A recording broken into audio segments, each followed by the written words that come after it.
You're watching the Recovery Movie Meetup series, Recovery on Screen. So I wanted to introduce Linda Geraghty. Did I pronounce it okay? Linda Geraghty. Linda, thank you so much for joining us on today's show, on today's Zoom call with the Recovery Movie Meetups community. You are the mother in the film, hard to miss. And I guess I don't have any questions prepared because I have so many questions that I want to ask you. So, but first off, like, how did this come about? You were approached by the filmmakers, and I'm sorry if you've probably answered a lot of these questions in seminars all over the country, but I'm personally curious. I'm sure people in our orbit are also. How did this come about? Like, how did this, suddenly documentary? Well, so Haley Edelman is the co-director and producer of the film. She already had The World of Ha, which is a production company that she basically at that time was using she's a writer for children, and was using her platform, her production company for kids productions. And she was a client of mine, and I was quite frankly canceling on her a lot because Nicole was in a treatment center where there was a lot of family involvement, and she was a newer client. So after a little bit, I kind of just told her, look, this is what's going on. Nicole's in a treatment center, and we have to go there every day for a time. And so she's just a very caring person. So very long story short, this went on for years. Nicole would get 4 months and then she'd relapse. And it was just frustrating for her too, because she was interviewing my kids for a book she was writing, where one of the characters suffered with addiction, heroin use. And so she interviewed the family members, including my daughter, for the book. And so she got to know us. So when she became extremely frustrated when she didn't see this before. So for somebody who is caring, that sees it, it's different. And for me, it's like, okay, this is just what happens, and I was very blunt about it. And she said, hey, how about if we try to do some interviews? And I said, sure. And at that time, Nicole's sponsor said no. And then 6 months later and two relapses later, we just said, yes. And the reason we said yes was for a couple reasons. Nicole and I had been going to events where I would drag her along to these events with Q&As, and the addict or the person suffering with substance abuse disorder would be on the stage, and they'd be like the best case scenario there ever was that I'd never met before. Somebody who went to one meeting, went and read the big book in a coffee shop, and now has a master's and going on doctorate, which is awesome. And bravo. However, nobody I knew with kids that suffered and my own kids, it wasn't our story. And so I asked about that, and the answer was, quite frankly, that we have to make this palatable for people to come and listen. Mm-hmm. And I'm like, wow, it's not palatable though. It's the most horrible thing that that a family can go through almost. So we said yes, and originally we just thought it was going to be interviews on a couch that would be shared in rehabs for Family Week. That was my intention. But then when they came and they saw how open we were, because we are an open family, we just had one thing. We said, we don't want to show drug use. If Nicole relapses, if Christopher relapses, we don't want to show that. We just want to show what it's like for the family. We don't need another camera following around another person that's relapsed and doing the same thing in the same neighborhoods. We don't need it. So that was what happened. And it was supposed to just be a couple months of filming, and it turned into a year. And the reason why, when you say it seems so scripted, is because we were our microphones all the time. And there were times where I went to the bathroom and Haley's out of the door saying, Linda, your mic's on. Do you know what I mean? So we just forgot. And the scene where Nicole and I are on the swing outside having this conversation after Christopher and her have this big horrible blow up, We had no idea they were filming that. They were filming that from inside the house, and we were outside the house. So that whole conversation we didn't know about. The other thing is, we didn't know they were constantly filming. So we just had no idea when they were actually filming, when things happened. They became very much part of the family. And I know that that's not normal for a crew to get, they're supposed to stay separate. However, this crew became family. And when it was over, it was sad, because we wouldn't be seeing them all the time. It would be sad because you wouldn't see them again. Yeah. The whole idea of it being scripted, a lot of reality shows are scripted and it's very cynical. But this one, you could tell it wasn't, because it was just so real. And this is testament to the tight-knit nature of your family, but also I think the communication skills that you have with your children and your family and your husband. Because those kinds of conversations, I would expect people to be yelling and freaking out and everything.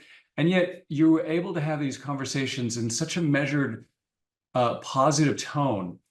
And your ability to communicate was so rich that it sort of propelled the narrative forward of us understanding all the conflicts that are happening.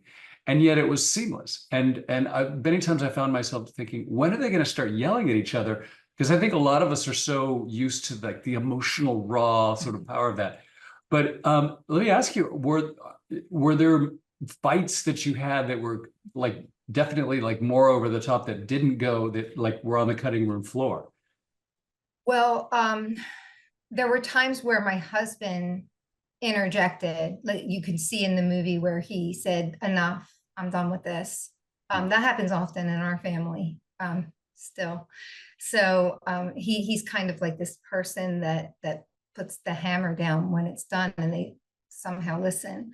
But I wouldn't say that there were fights that were worse than what we had. I would say that they went on longer, sometimes that they didn't show the whole thing, just for space and time, because there was 300 hours worth of film that they had to put into an 88-minute film, right? So there could have made a million stories. They could have done a whole movie just on my yoga studio and what we do with recovering people. And so, I didn't know what they were going to do with the movie. I do know that Haley took great care in the editing process. So, yeah. So I wouldn't say that we had worse fights during that time. Yeah, I don't think so. I remember being extremely frustrated with Nicole because this is an ongoing problem between her and I, with what she thinks I need to do and what I think I need to do. And part of that is just mother-daughter relationships, right? But part of it is the isms and the need to, I guess I'm not going to speak for her, but the need to improve, to understand that, there's a lot of people helping out here. Yeah. So yeah, Nicole and I have had the worst of fights. Sure. I bet. And what was amazing to me was just the even keel, and you'd mentioned in the film that you had read child development books and all those things. And it's sort of you could tell that you were doing active listening and, motivational interviewing types of techniques, that you knew what you were doing with her. And it was helpful. And yet at the same time, there were times, and maybe, I don't know if anybody agrees, and feel free, our group is not large, too large that people can't raise your hand and interject. So let's make this more of a conversation as opposed to an interview. But there were times when I felt that I just wanted to wring her neck. How can you say that to your mom? Do you understand how hard she's working for you? How can you be like that? And yet I also know, as somebody who's in recovery, that I did that to other people as well. And they were trying to help me and I couldn't figure it out. So I thought that was particularly powerful. Now, I think, and you mentioned your husband. I'm sorry, I forgot his name. Rick? Did you say? Brian. Brian, sorry. Yeah. So there's some really amazing scenes with Brian where that sort of mirrored one of the movies in our program is called 4 Good Days, with I love that movie. yeah, That's an a terrific amazing movie. movie. And it's almost like it's so very similar to what you guys were talking about and the relationship between you and your Mhm.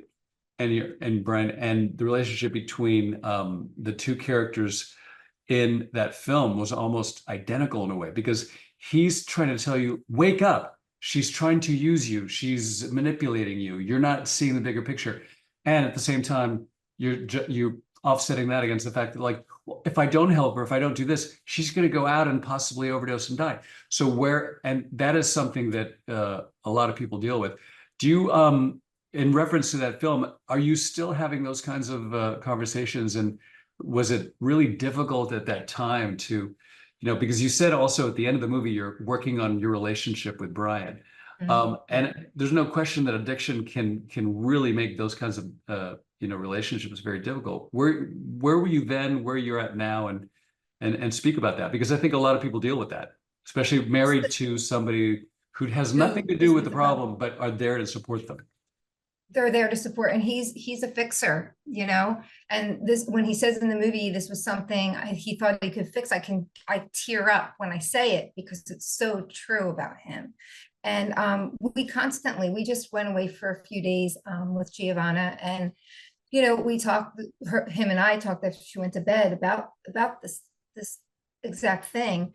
And there's a lot that's happened since that movie, and a lot of hard things that have happened, way harder than that year.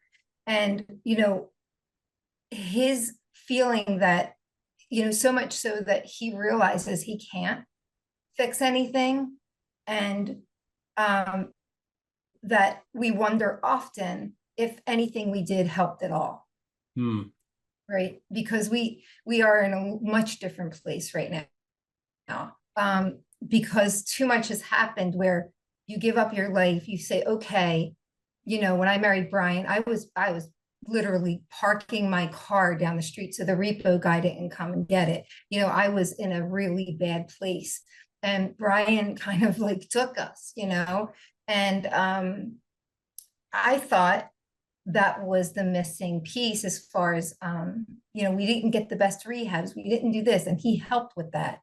And it doesn't matter. I don't believe that it matters. At the time I thought it did, and I thought I had an ego back then that I don't have now, where I really thought that it was in my control. I really thought there were certain things that I could do and not do that would keep my kids safe. Well, he does Yeah. come off as just an incredible, it's sort of like the bad cop in the good cop, bad cop relationship. But ultimately, like I think most families and dealing with recovery, you kind of need that character balanced against the love and nurturing that you need to sort of like show support, but draw lines. And I thought that was so beautifully conveyed in the film. Because I think everybody can identify with that issue. I mean, I don't have that issue with somebody. My daughter's only 11. I hope, that she never has a problem, but when she does have a problem, I know that, my ex-wife and I are probably going to have to do a little bit of that dynamic. So to watch it in this movie was really profound. Now, talk to me a little bit about, you are not somebody who's in recovery, and yet you really gave us a master class on how to talk to people who are in recovery and dealing with the whole, and yet your mother was also, had an addiction to anorexia, as I understand. So now that you're in that world and you've been forced into the role of being an expert on addiction and recovery, like what are some of the big takeaway things that you would share with our community of like things that you learned that you wish you knew? Well, I do consider myself in recovery. I go to Al-Anon. I'm in a parent support group. I go to recovery for my eating disorder. There's a lot of things that I'm in recovery for. I just happen to be lucky enough to not have substance abuse disorder. And that's it. I mean, it's a crapshoot, but I definitely have a lot of other things I'm recovering from. I see a therapist once a week, and go to a lot of meetings, and I meditate. I do a lot of things to stay right, Mhm. But the last part of your question, I'm sorry, I had to say that because No, I wanted- what would advice, now, given that you've been immersed in this world, I mean, like, what would, some of the top level pieces of advice, like what you know now versus what you knew then, you wish you'd known it then, kind of. Oh, for parents, yeah. Yeah. So what I wish I didn't push away was a lot of times, teenagers get a little bit different, and that's the thing is that then people say, oh, it's just the age. Oh, it's just this. There's excuses made. And the problem with that is that sometimes it's not, and we tend to, as parents, lie to ourselves. We minimize and say, well, all girls are, everybody's like that at that age. Well, yeah, maybe here, but this is here, right? So that level is really much higher. What I will say is that with my kids, I knew there was a problem if they didn't do certain things. Like with Christopher, if I offered to take him to a baseball game and he wasn't into it, if there was a sports event and he wasn't into it, I had to look closer. With Nicole, it was simple. If I wanted to take her to the Bed Bath and Beyond, or the Bath and Body Works to smell all the things, because she loves smelling things, and she was like, I'm not interested in you buying me something from that store. I knew it's something as simple as that, And with Steven, he's very outgoing, believe it or not, and when he withdraws, so there's a lot of different things. So it's kind of like having this, for me, it's like a thing. There's a thing that about your kid that if they wouldn't stop doing it, or they wouldn't stop loving it. So if they stop loving it, instead of saying, oh, it's the age, look closer. I get it. And so talk to me about the other siblings, your two sons. They seem to be doing really, really well. They are so outspoken and honest. Something that you don't really find in conversations among families. Usually it blows out of proportion before anybody can get a word in, but yet they so beautifully convey their truth in that. Like where are they at right now, and how are they in the process? So I apologize for, this wasn't on purpose. It's just that this, I never know if it's going to come up or not, but I'm sad to tell you that on December 19th, Christopher passed away from a fentanyl overdose. Oh. Yeah, and I did, I don't, these speaking engagements and what we do is really important, right? So I don't want it to be where everybody's thinking about that instead of what we're talking about, because that's a different conversation about a lot of different kinds of things. Grief is a horrible thing. Christopher relapsed. He was Christopher had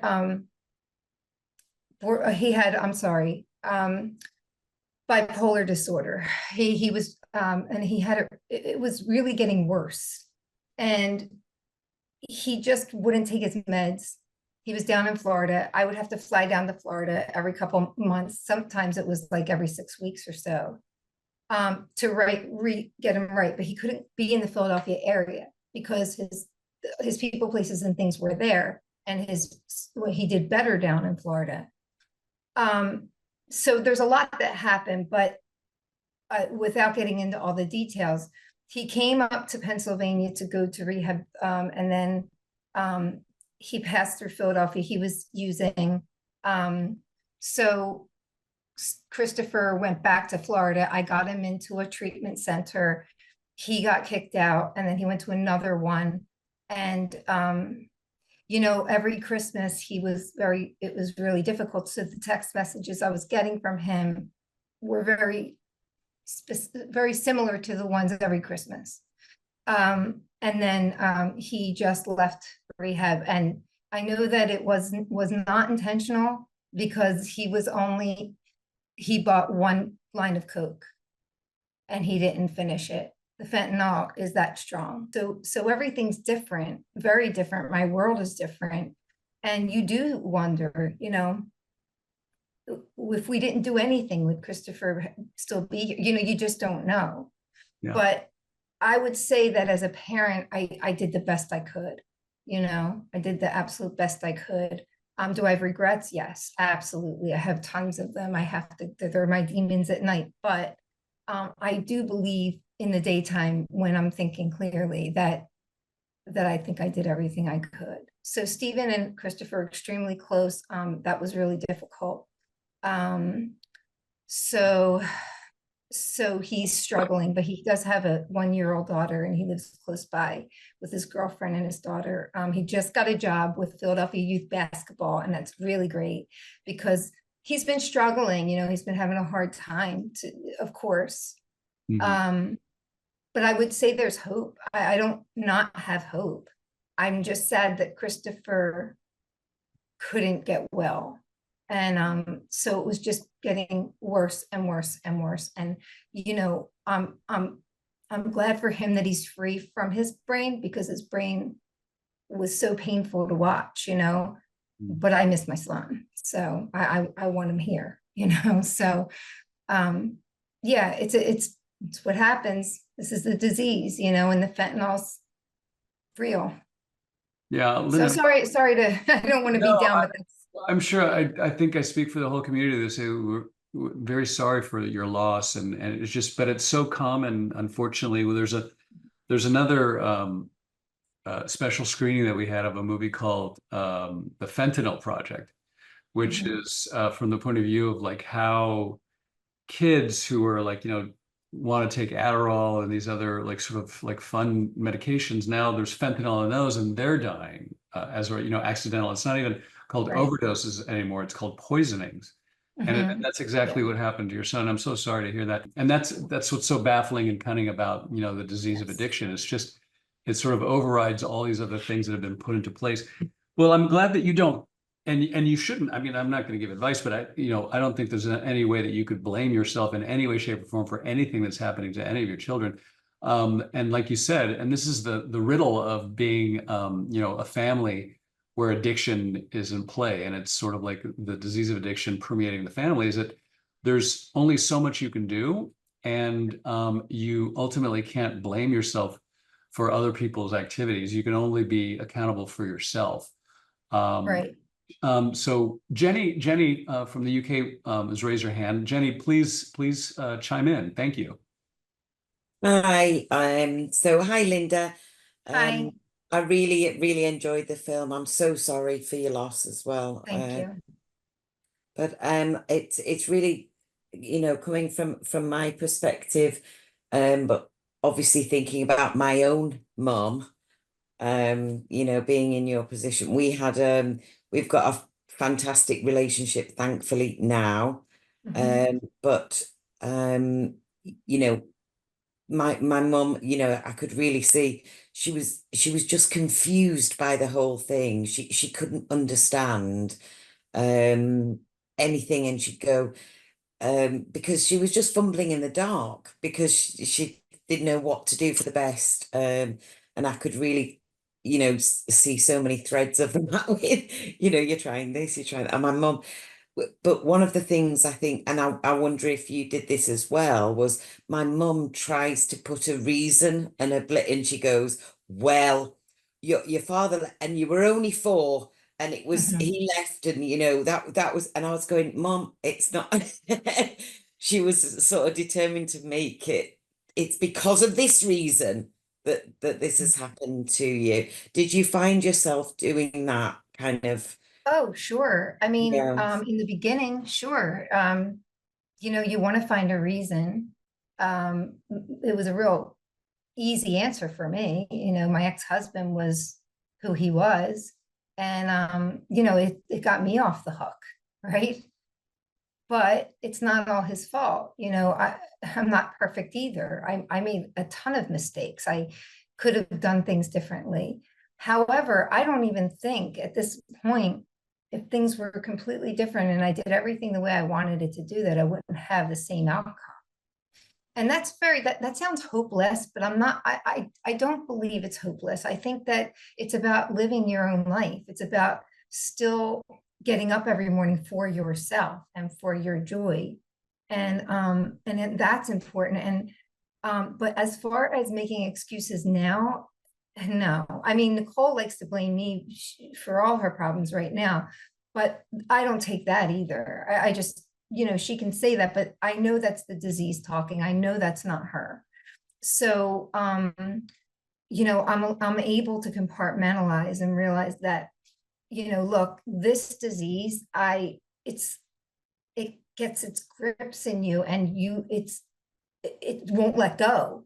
So it's not the person's fault. I don't think it's anybody's fault. I just think it's an animal that is a disgusting animal with claws so deep that, you have to do all these things to even have a chance of getting out. And but I do believe in my daughter. I know she's strong. And when people say, "Oh, aren't you worried? Aren't you worried?" I'm like, "Well, yeah, but at the same time, she's going to get it. I believe in her. I'm not going to sit down and be like, well, I'm going to lose 2 kids. I mean, that's pointless and not helpful, right? And I don't want to be a victim. I mean, this was Christopher's journey. I think that it's all up to what happens in the universe, what happens with her higher power, Mhm. and her willingness to let go.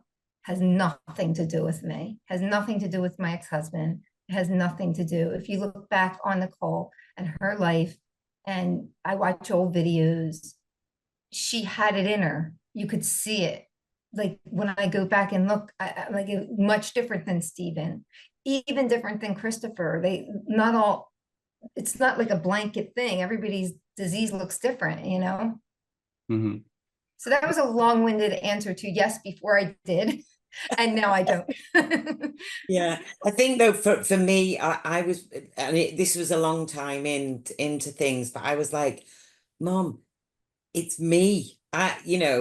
You can't, this is something that they were my actions, and it, it's me that's got to sort it out. Mhm. It doesn't do any good to start going, oh, but if you look back, you can see, well, that's gone now. We can't Mhm. change the past. It's Yeah, about we can't. right from this point onwards. Yeah. So definitely. And that responsibility was on my shoulders to rebuild that trust with her, and do the right things. Because it's funny that you say that about, because we had a routine as well, and that worked. It was like every day, this is what we do. Duh, duh, duh, duh, duh.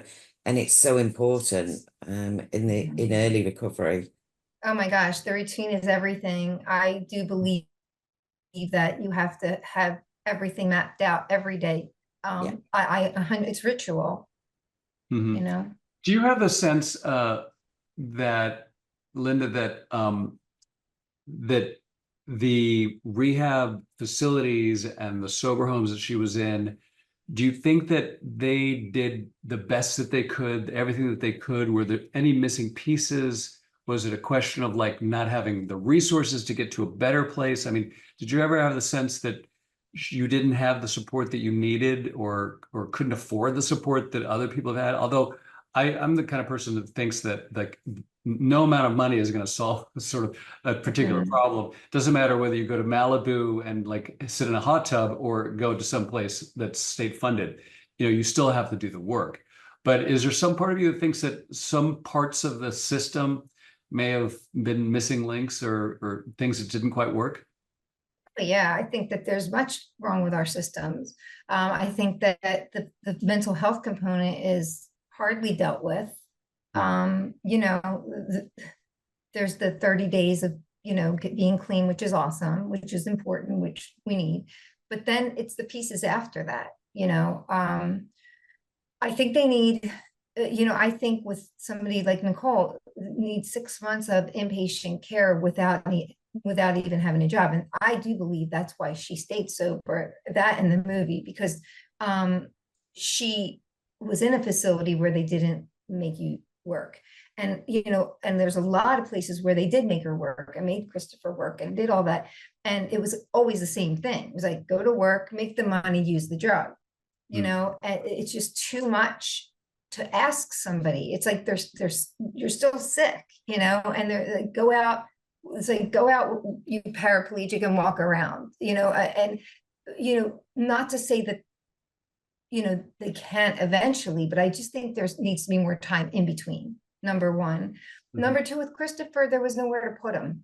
The system is so broken when it comes to Christopher, because, he parked himself in a rehab that he said to them a few days before he passed away, or a week before he passed away, if you don't take me in, I am going to die. And I tried to scholarship him. I said, Chris, they're not going to take you until you get this amount of time, and I don't blame them.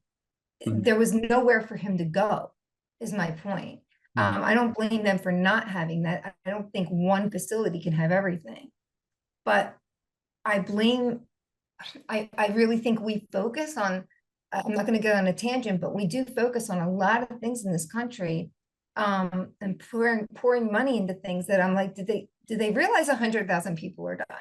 Do they realize that, like, they're talking about 5,000 people as opposed to 100? I care about everybody, but it's like it doesn't matter. So I'm not taking on Washington, though. That's not going to happen. Well, I mean, that would be a big waste of my life. well, yeah, but I mean, if there was one person that could do that effectively, it would be you, given your background and your story and the way that you speak about these things. I do agree, and I think a lot of people that we speak to do think that the mental health component of it gets short shrift. We do at Recovery Movie Meetups, we do work with a lot of dual diagnosis organizations that are very, our clients are really professionally led, and they do a lot of work getting to the source of these issues and talking about, trauma specifically. Now, in the case of Nicole, there's a scene in the movie that I think is so telling, and it's almost like anybody could say this because it's just so general in the sense that, like, well, I have these feelings and I have those feelings, and like when I have those feelings and I'm not good enough and nobody's going to love me and all these other things, I have a very quick antidote to that, and that's just to use. I mean, it's just so simple. I mean, the act of using a drug to deal with, like, stuff, or alcohol for that matter, and in my case as well, it's just so mundane. It's almost like, the Hannah Arendt's, like, the banality of evil. It's just such a simple decision that can ruin your life, to deal with, like, just a short-term amount of emotional pain. And then at another point in the movie, she says, I just don't, in that scene that I think that you were talking about, she's like, I just don't know how to feel. Or no, it was an argument. She's like, I just don't know what to feel or how to feel. And that, I think, is at the crux of her issue, is that somebody who's just not in touch with their feelings, and the more you use drugs and alcohol, the less in touch with your feelings you become.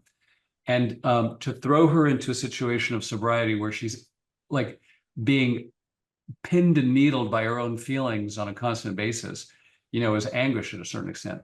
And other people around them can only do so much to deal with somebody who is not comfortable in their own skin. I mean, there's eating disorder involved with all of us, including me. Christopher would go off his meds because he didn't want to be heavy. There's so many things. It's interesting because in all the work that I've done, and all the conversations and interviews that we've done with people, we've never really touched on the issue of weight loss, eating disorders, and as a co-occurring disorder to other substances. I did write a chapter about with weight loss and weight, etc. in my book Addicted in Film. I think I talked about the movie Fatso and Chocolat and other things about. And so that's a whole other, like, probably a book should be written about that. And one of the things that comes to mind is the whole idea, you're probably familiar with it, but I don't know how old you are, you're not as old as I am, but I remember the whole idea of, like, heroin chic, like David Bowie, Iggy Pop. Those are people who were, like, their whole key to glamour was this thinness, this emaciated look. And it was also perpetuated by the by the model Gia, who also had a problem with heroin and ultimately died as a result of that. And her movie Gia is also featured in our program. But that is a very interesting link, and I never really thought about that. It's in our family, it's what it is. I mean, in our family, it's what comes up over and over again. I mean, Nicole has said it straight up. Christopher has said it straight up. That's the first addiction, is the food. Yeah. And also, like Nicole has said, I mean, she'll look so unhealthy and she'll say, all heroin, this is where, it's so delusional. All heroin addicts, they never age. That's the thing. Heroin keeps you young. And I'm like, are you kidding me? That is not the case, but that is what she sees. And that's what a lot of people say. It's not just her saying it. It's a lot of people that they think preserves them in their youth. Yeah. Well, there is the whole idea also, and this is a true statement, that of all the drugs, including alcohol, that you could take, the one with the least amount of residual effects is heroin. You can take heroin for 30 years, and if you're still alive after being a heroin addict, addicted to heroin for 30 years, and you suddenly stop and go on with your life, your brain is the same. It's not Right. hurt or damaged, which is so that, but that as an argument is delusional because it's I wish it was that way with crystal meth, no, it's actually the opposite with crystal meth. Right. Right. So ME has raised her hand. Thank you so much. And I'm sorry to have kept you waiting, but you have a question or a comment? Sure. No apologies at all. And I should apologize I'm glad for this. I've been home with COVID, so I'm Oh, I'm so little sorry. under the weather.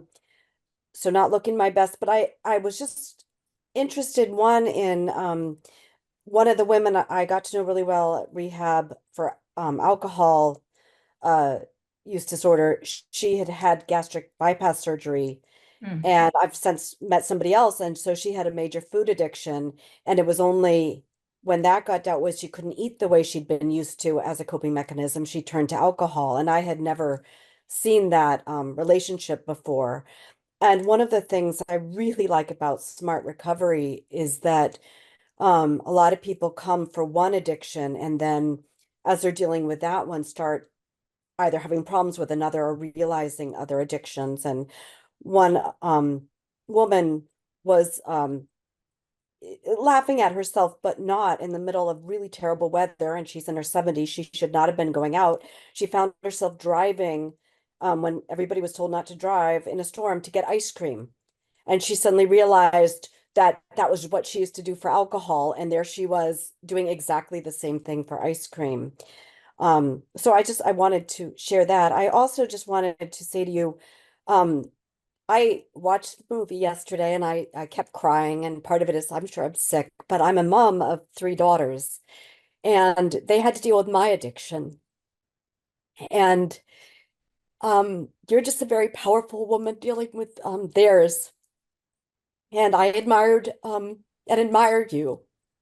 And I had to think a lot about myself as a mother.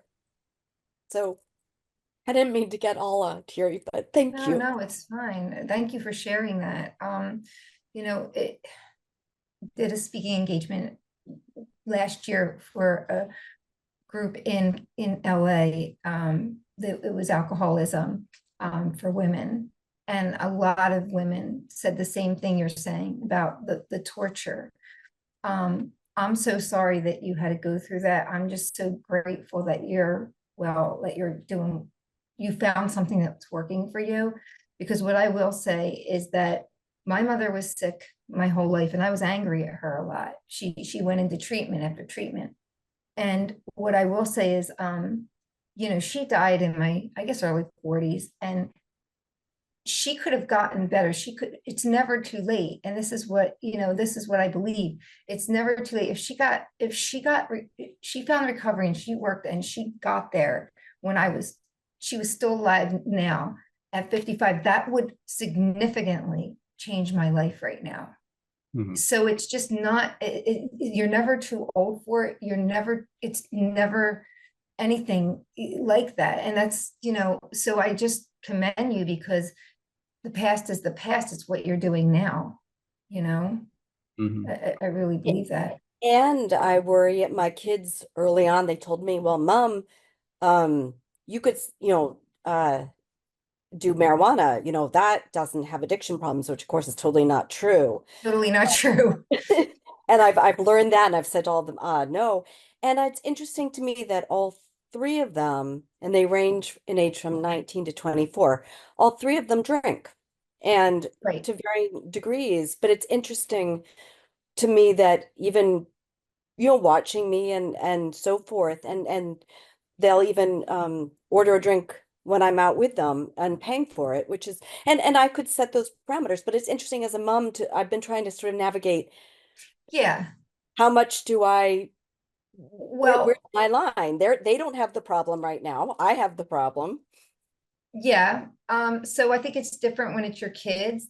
I would with Christopher, Nicole, and Steven doesn't have substance abuse disorder, but I chose to not ever drink in front of them. Alcohol isn't a big deal to me. I just don't care about it. But if I'm in a social situation where we're having a party and everybody's doing it, I'm not going to do it because I find it to be a horrible thing that I would do to them. I just can't imagine doing that to them.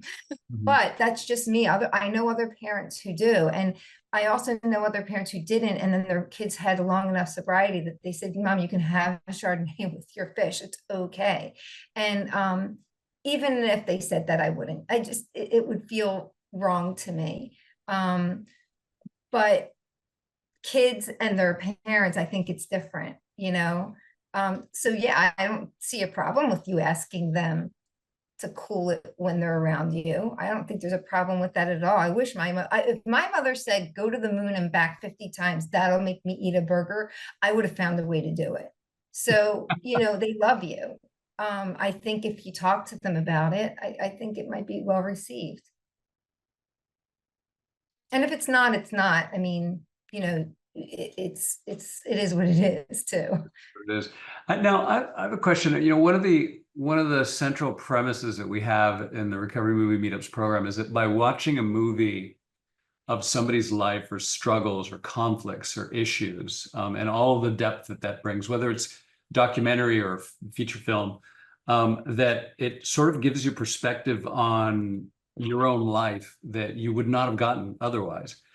Do you feel that after seeing the movie, that you had like a totally different take on yourself, and what you'd been through, and how did it change you, either good or bad?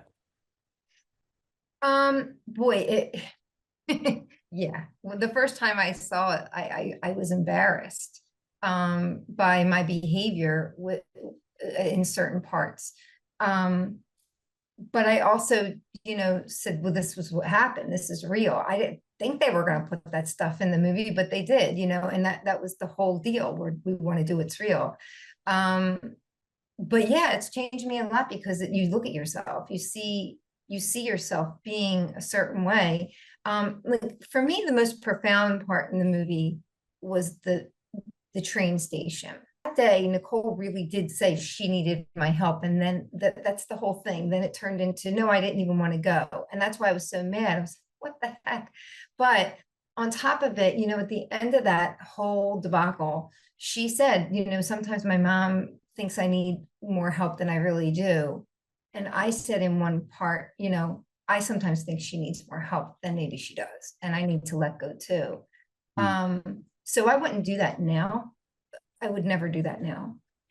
With Steven, I have to check myself all the time because he is from an addicted home, even though he doesn't have substance abuse disorder, he has a lot of things.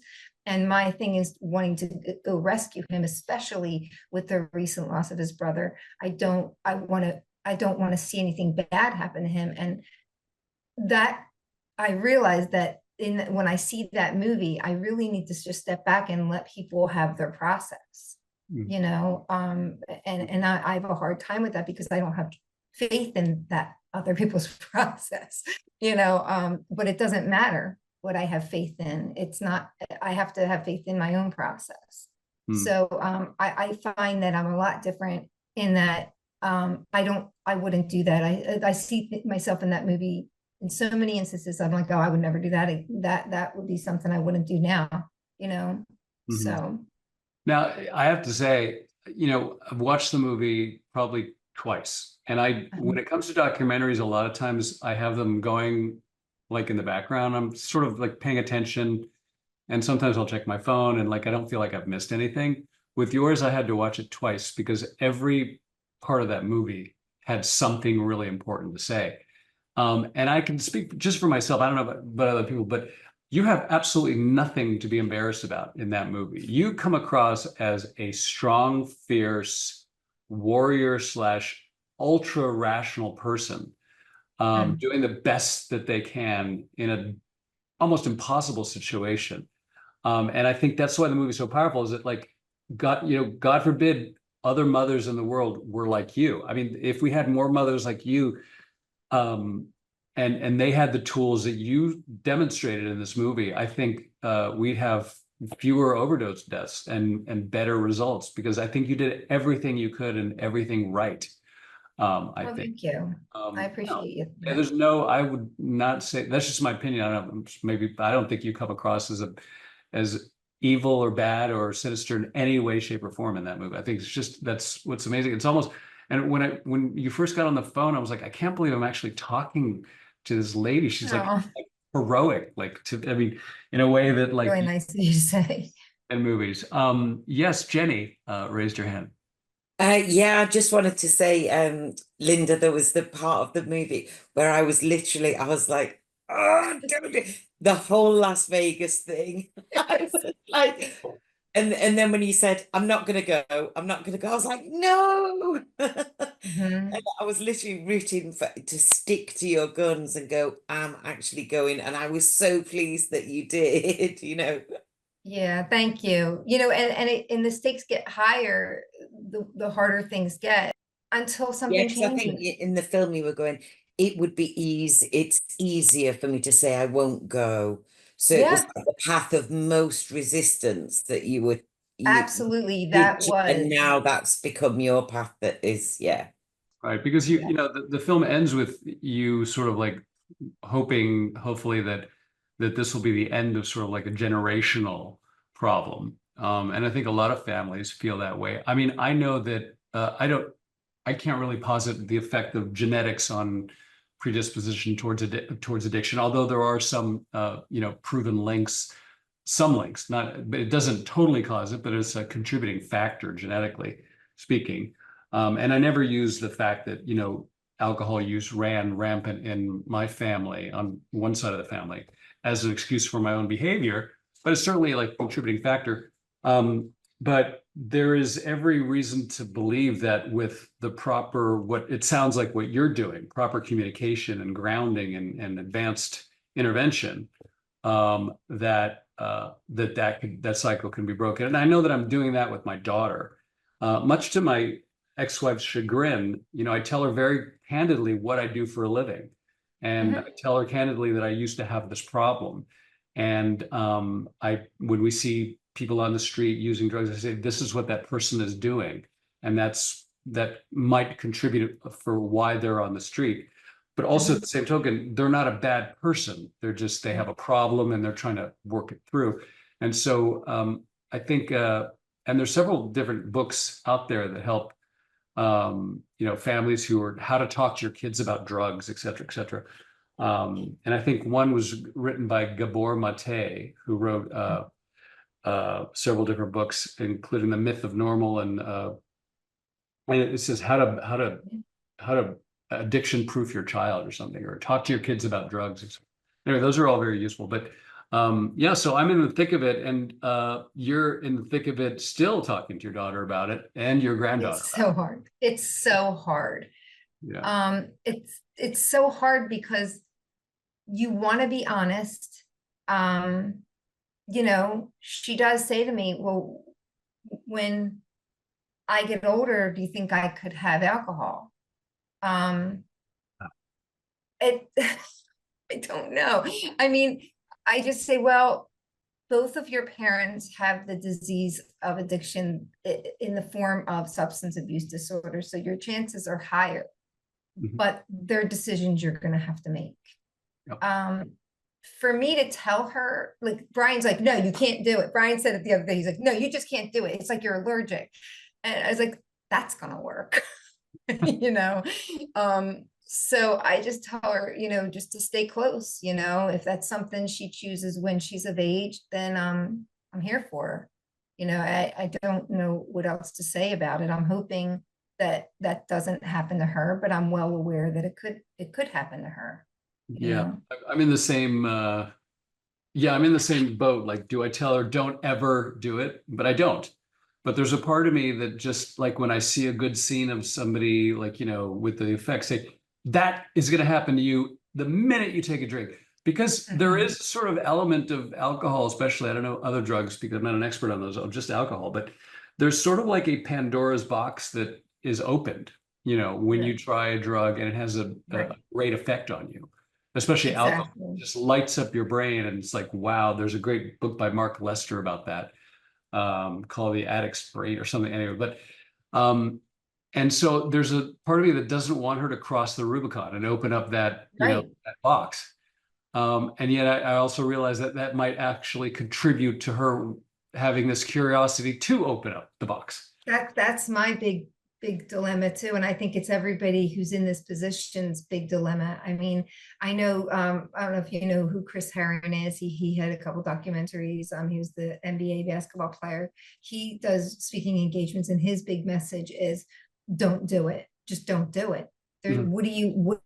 what is small inside you, or what is aching inside you that you feel you have to? I live in my area. There's a bar everywhere. There's a new vape shop every 2 seconds. Every time I turn around, anything that's empty is then a vape shop the next day.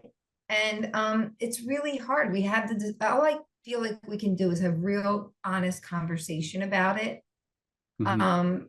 But I think it's rare, but some kids do. I have a client who has, you know, alcoholism. His oldest son, he's 26, never touched it. And he's very successful, and he's running businesses because all that energy he would have put into addiction. He's now beautiful story, but not everybody's. And it's not always going to Mm. be that way for everybody, you know? So, So I just think it's personal. I think it's just, you know, yeah. say you love them and say you'll be there for them. So very sorry for your loss. Thank you. And thank you so much for making that movie. And thank you so much for being on this Zoom with our community. I'm going to share it this week with all the people who couldn't attend. But just thank you for being here, and thank you for being yourself. And I can only say that I wish you all the best for all the things that you're doing and will do. You're just a terrific person. You're just a great human being. So Very nice of you. I feel very comfortable here. I appreciate the work you're doing too, and I find it to be very important that if you have a platform, if you have a way to have your voice out, you gotta do it, because it's a hard thing. Linda, thank you so much for your generosity, for coming to our platform and sharing what you have with us. And thank you, Nora, for putting this all together, and Jenny and Eric and everybody else who was ME and all the other people who attended. Thank you so much for coming. And we'll have more screenings like this, and hopefully more Zooms like this. And I'll be in touch with Nora and Linda. I don't have your email, but let's all keep in touch. And thank you so much For sure. thank you much for coming to this. And everybody, thank you so much on behalf of Thank you. Have a great night, everyone. Recovery Movie Meetups, signing off. Thank you very much.